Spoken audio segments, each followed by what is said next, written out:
until the Israeli aggression stops and the Israeli occupation of the hills and the points on the Lebanese borderline ends. In Yemen, the Houthis have fired 68 missiles at Israel since the beginning of March.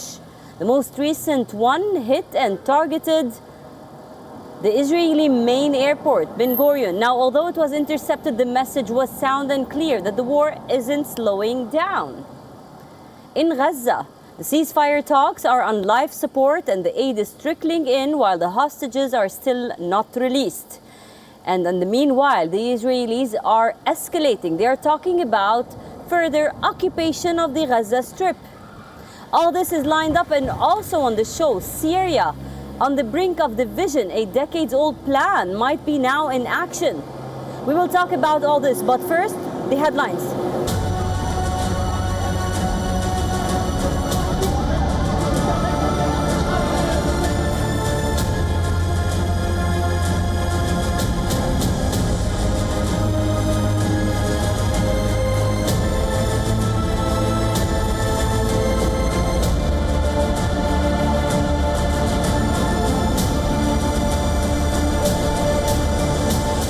The ceasefire talks between Israel and Hamas have reached a new deadlock. Now the hostages haven't been released and the humanitarian crisis is deepening by the hour. And in the meantime, instead of finding a resolution, the Israelis are talking about a full occupation of Gaza. Now this is sparkling division even inside Israel. Our next report tells you more.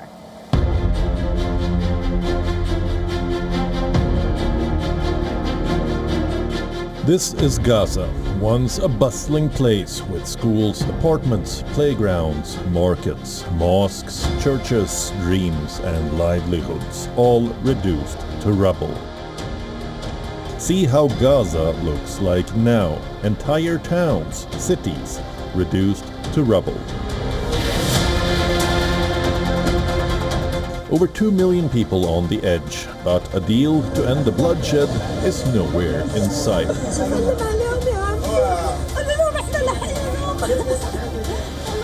Now the Israeli government is readying its next move. Netanyahu's government has approved full occupation of Gaza City in major escalation of war.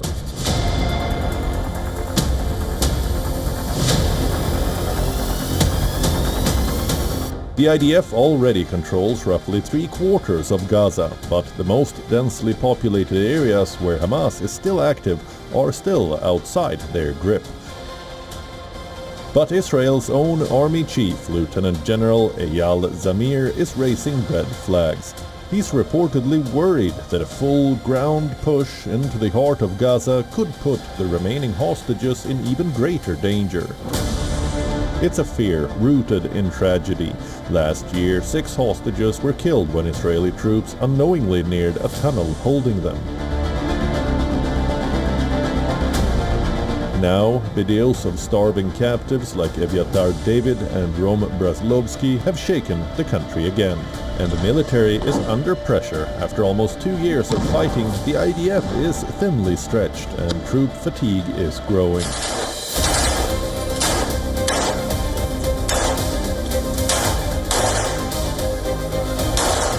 But as the call for more soldiers goes out, Israel's ultra-Orthodox parties are pushing back hard. And they still hold the balance of power inside Netanyahu's fragile coalition. Ceasefire talks between Hamas and Israel are at a standstill. Hostage families begging for answers, calling out against Netanyahu's plans to occupy Gaza.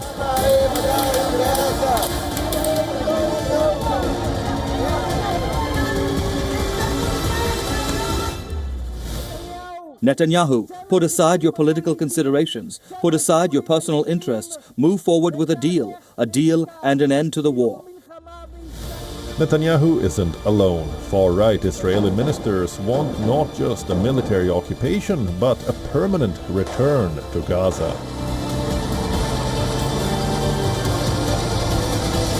Netanyahu has also signaled support for what's known as the Riviera Plan, a relocation strategically originally proposed by US President Trump to resettle Gazans and other countries, a utopian dream, far away from the harsh ground realities. As the humanitarian crisis is exacerbating by the minute in Gaza, some nations have found a solution: airdrop.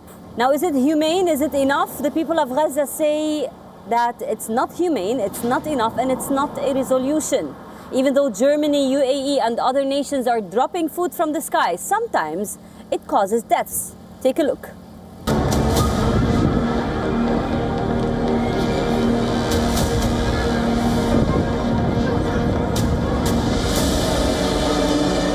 Food is falling from the sky, but hunger on the ground is only growing.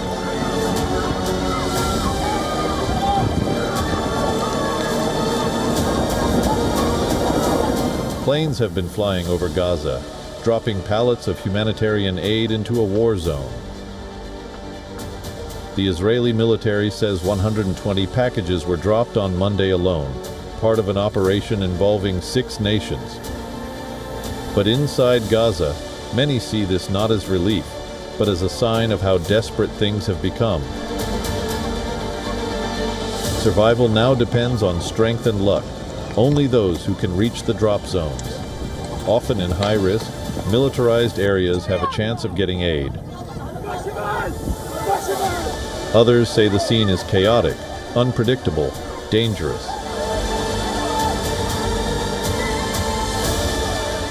I got lentil and tomato paste, as you can see, for a family of 6. We are dying. You can see the people. They get something and it is not enough. 1 pallet for 1 million people. This is what I got. It ripped. We want to feed our children.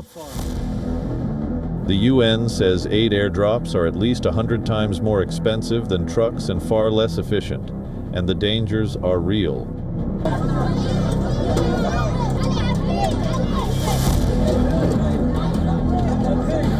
The scenes of Gaza are horrifying.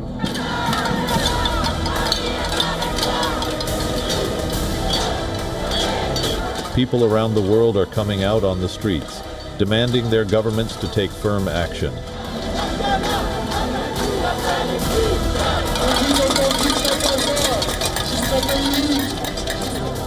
Under this groundswell of support for the hungry, starving Gazans, countries are trying to do something to take the moral high ground, telling themselves, yes, we are part of the solution. But are these airdrops really solving the situation?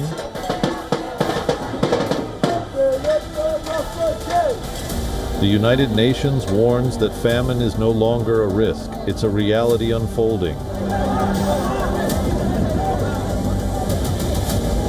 Gaza's farmlands have been decimated, supply chains cut.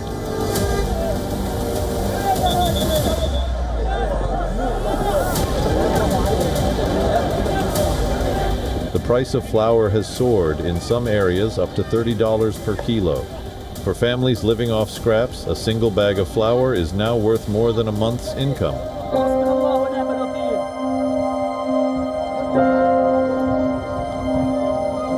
Israel says it's not to blame. Prime Minister Benjamin Netanyahu claims millions of tons of aid have been allowed into Gaza. He accuses Hamas of stealing supplies and says reports of starvation are exaggerated, but international agencies and even some of Israel's allies are now publicly pushing back.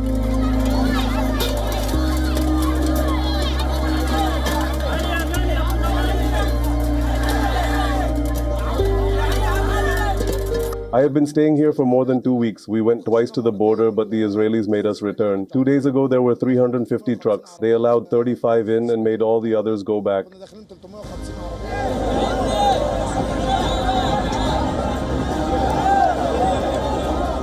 Just days ago, a nurse in Gaza was killed after being struck by a falling pallet. Israel says it has opened humanitarian corridors and tactical pauses. But even when trucks are allowed in, they face huge delays and looting. One convoy took 18 hours to travel just 24 kilometers. People fear going to aid points. Many have been shot while waiting in line. Others say it's too dangerous to send family members at all. We come here almost dead. We take into consideration that we are not going back home. Parents are skipping meals so their children can eat. Some walk miles in search of trucks only to return with a few cans of beans or nothing at all.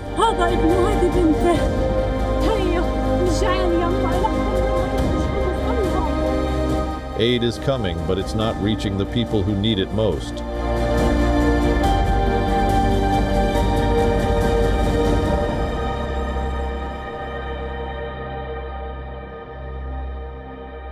Starting with Lebanon, where Hezbollah is not conceding to the US paper. They're saying it is a dictation. Now, the Lebanese government has been debating the US plan to strip Hezbollah of its weapons. Hezbollah warns of war. Naim Qasim, the deputy leader of the group, issued a defiant statement saying that any Israeli aggression will be counter-struck with missiles. They're saying we will not allow anyone to strip Lebanon of its strength. Watch.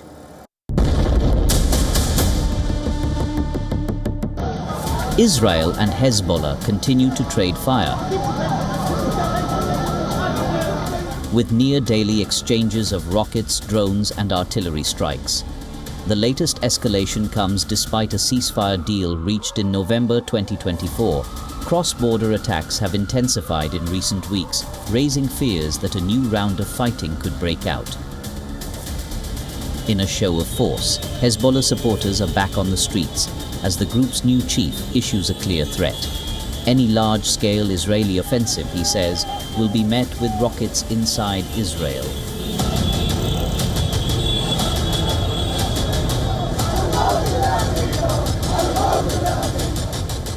With regards to Lebanon, any timetable presented for implementation under the shadow of Israeli aggression cannot be agreed to. The message came as Lebanon's cabinet met in Beirut to discuss a controversial US plan that would see Hezbollah gradually disarm. This would be in exchange for a full ceasefire, Israeli withdrawal from occupied areas, and international funds to rebuild. Hezbollah emerged weakened from last year's war, which began after the group launched cross-border attacks in October. The fighting lasted over a year. It turned into 2 months of full-scale war. In its first official toll, Hezbollah says 5,000 fighters were killed, 13,000 wounded, and its longtime leader, Hassan Nasrallah, was among the dead.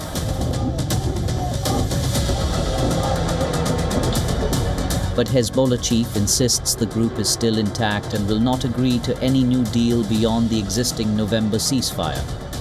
Lebanon's new president, Joseph Aoun, has backed the disarmament push, saying Lebanon must bring all weapons under state control. He's also linked that step to much-needed international aid.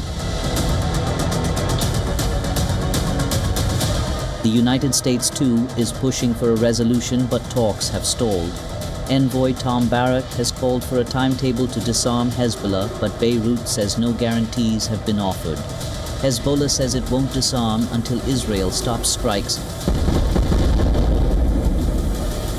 withdraws from occupied points, and reconstruction begins.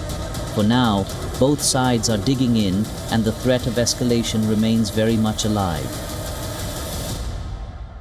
It was stealth, sabotage, and a swift strike to the Israeli intelligence. New reports say that Iran not only hit Haifa and the Weizmann Institute, but simultaneously it was able to strike the Mossad operations inside its borders. Take a look.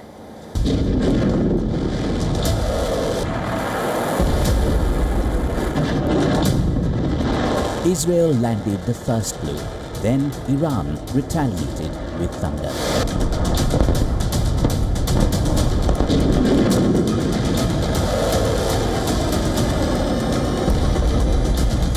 In a rapid counter-strike after Israel's surprise Operation Rising Lion, Iran launched Operation True Promise 3.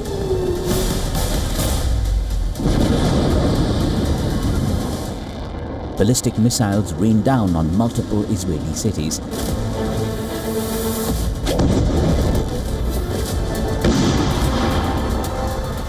Israeli air defense systems failed at many occasions to stop the incoming wave after wave of missiles.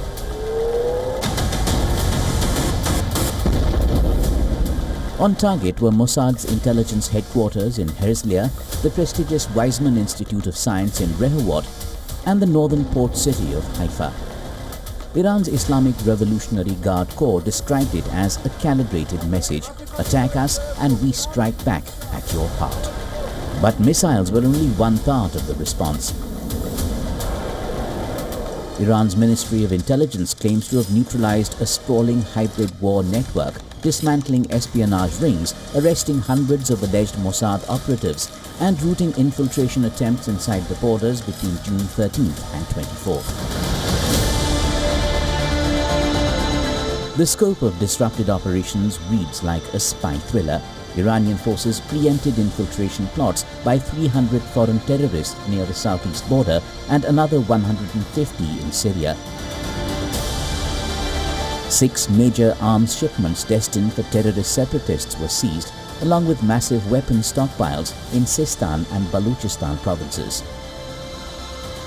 Tehran claims that its intelligence services uncovered a massive US-Israeli plot to install a puppet government involving remnants of the deposed Pahlavi family. While Israeli missiles struck Iranian targets, Iranian intelligence networks were systematically documenting, infiltrating, and ultimately destroying years of Mossad investment in Iranian operations.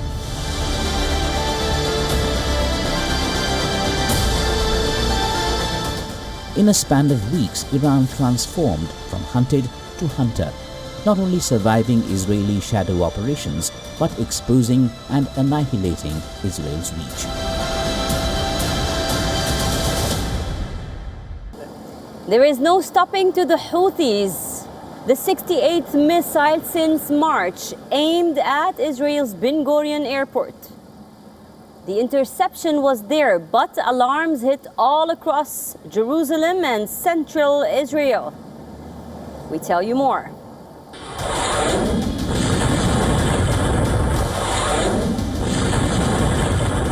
In the blistering heart of West Asia, a devastating theater of war has opened up, where the rules of engagement are being rewritten by the grim calculus of long-range missiles.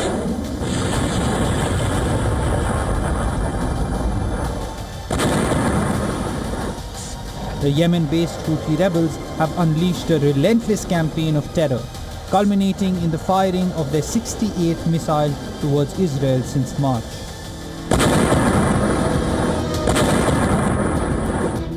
The recent attacks reveal a worrying escalation in both scale and sophistication. Air raid sirens wailed across central Israel and Jerusalem,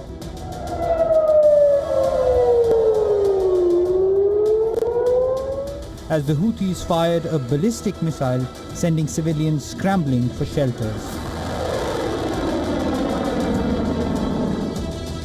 Yemen and Israel are 3,000 kilometers away, yet the Yemen-based rebels keep firing long-range missiles towards targets, deep inside Israeli territory.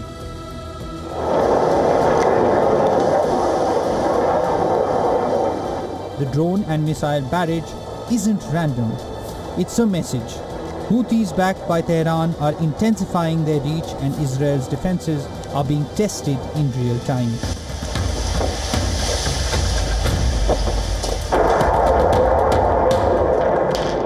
Earlier this month, the group claimed a hypersonic Palestine II missile strike near Ben Gurion Airport. Like earlier strikes, this too was intercepted by Israeli Air Force. Since Israel's war in Gaza began in October 2023, the Iran-aligned Houthis have been targeting Israel and attacking ships they deem as bound or linked to Israel in what they say are acts of solidarity with Palestinians.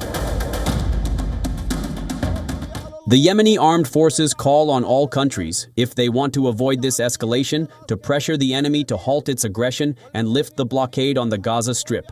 There is no free person on this earth who can accept what is happening.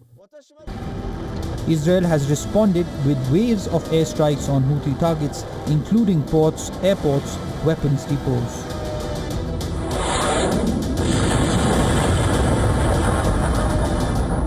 The Israeli Navy even bombed Hodeidah in June, attempting to stem the weapons flow. The Americans in the month of May led a large campaign of air and naval strikes against Houthi targets in Yemen, but the Houthis remain a potent fighting force. These tit-for-tat attacks are far more than regional brinkmanship. It's a live fire test of strategic boundaries. With ballistic rockets routinely raining down from Yemen, the Red Sea corridor grows ever more dangerous. One spark, one miscalculation could spark a new war in the volatile region.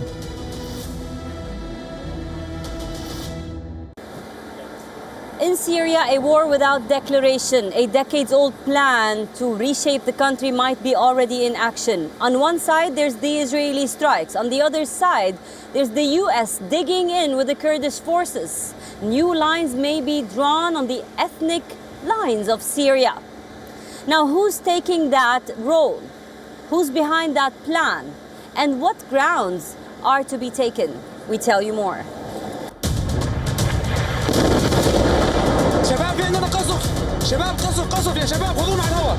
Israel bombed Syria last month. Strikes hit Damascus, Homs, and Sweden. Tel Aviv claims it's protecting minorities, but this isn't just about Druze communities. It's about power and breaking Syria apart. Since the fall of Bashar al-Assad in December, Israel has seized over 400 square kilometers of Syrian land and wiped out critical pieces of the country's military infrastructure. All this while its war on Gaza enters month 23. Experts say the strategy fragments Syria into ethnic small regions, a Druze mini-state in the south, an Alawi strip on the coast, a Kurdish zone in the northeast, and a Sunni corridor backed by Turkey, an old plan which now seems in motion. This blueprint goes back to 1982, an Israeli policy paper known as the WION Plan, also known as the Greater Israel Plan, which called for the dissolution of Arab states into sectarian enclaves. And it's not just Israel. The US continues strikes in northeast Syria backing Kurdish forces, blocking Iranian influence and maintaining control.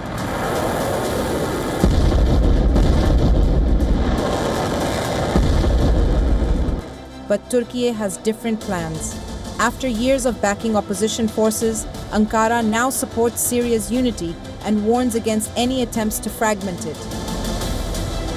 Syria isn't just a country at war, it's a country being redesigned by powers who see it as strategic land, perhaps not a sovereign state. And as the strikes continue, the question is no longer who rules Syria, but what will be left of it. For the bulletin ender, we will take a look at some news that's making the headlines across West Asia.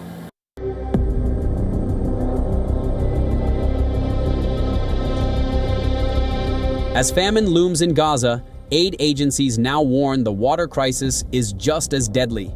With most of the water pipelines destroyed, families trek for hours each day to fetch unsafe water from polluted wells.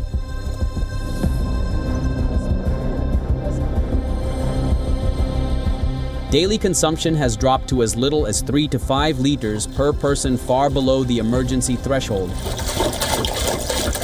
Aid groups report waterborne diseases, surging as children queue for hours to carry water. A UAE-funded pipeline from Egypt may help, but it's weeks away. UNICEF says dehydration is now a frontline killer in Gaza.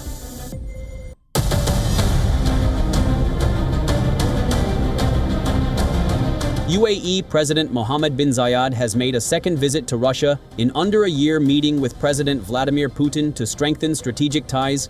The two discussed trade, energy, and regional issues, with bilateral trade surging 68% in 2022 to $9 billion. The visit comes ahead of a Trump-Putin meeting where the two leaders will discuss a possible ceasefire in Ukraine. Putin said that UAE could be good venue for his meeting with Trump. Despite being a key US ally, the UAE remains Russia's top economic partner in the region. That's all we have for you on this episode of the West Asia Post. I will see you next week with a brand new lineup, always bringing you the most recent updates, news and ground reports from the world's most volatile region. I am Radi Francis signing off from Beirut, Lebanon. For more global news, keep on watching WION. World is One.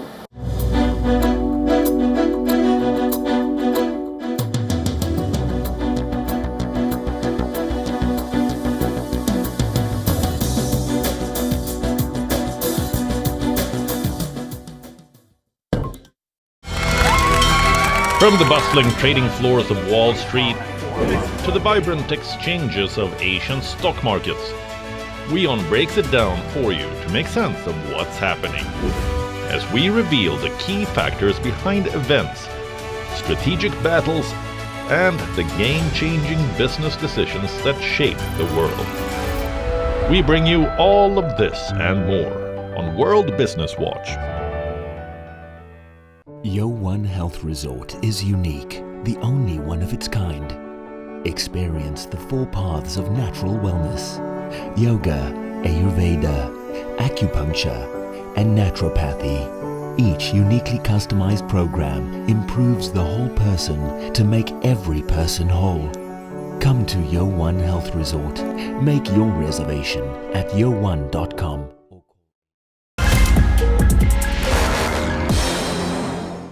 I think WION Business Masters does a great job of unpacking what goes on in the minds of a leader, and I think that's really wonderful for people to look, listen and learn from. WION, India's global voice, the channel that brings you the biggest stories from across the world through India's lens. Now available in more than 190 countries worldwide, because we believe that the world is one. Watch us in Africa, Europe, USA and Canada, South America, Asia Pacific, Middle East and North African regions. Also available on these digital platforms across the world. WION, World is One. To bring the benefits of the Subhash Chandra Show to your educational institution, teachers and students, send an invitation to Juhi Jha at juhi@such.org.in. The Earth is sending distress signals. Wildfires, droughts, and melting glaciers. Can we reverse the damage? Explore the harrowing effects of climate change. It's a wake-up call. Global emergency. Climate Tracker on WION World is One.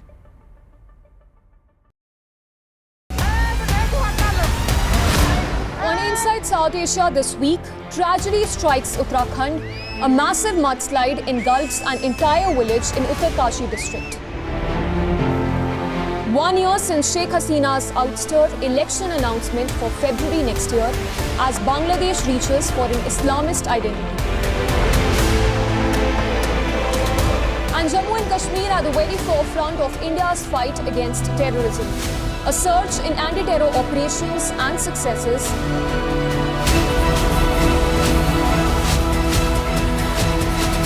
All this and much more on Inside South Asia.